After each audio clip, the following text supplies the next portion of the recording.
C'est le premier géant de la tech à annoncer une telle décision. Et sans doute pas le dernier. Arvind Krishna, le PDG d'IBM, va geler les embauches de son entreprise.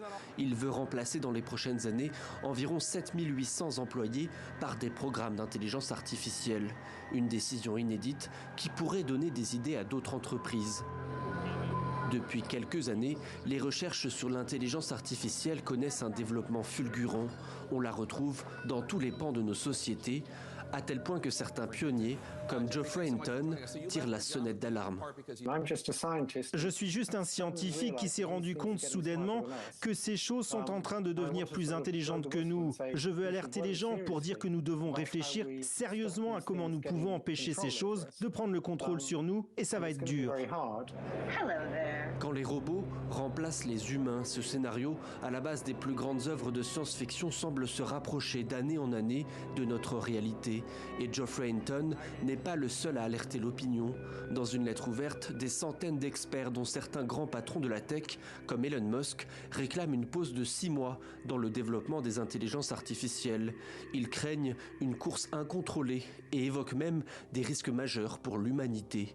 Sam Altman, le PDG du désormais célèbre ChatGPT, cet outil de chat en ligne géré par une intelligence artificielle, préfère rester prudent.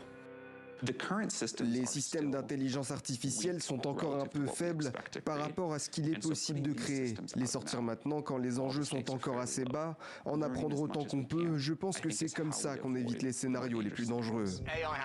Et les gouvernements dans tout ça, Rishi Sunak ou encore Joe Biden, se sont eux aussi exprimés sur l'intelligence artificielle.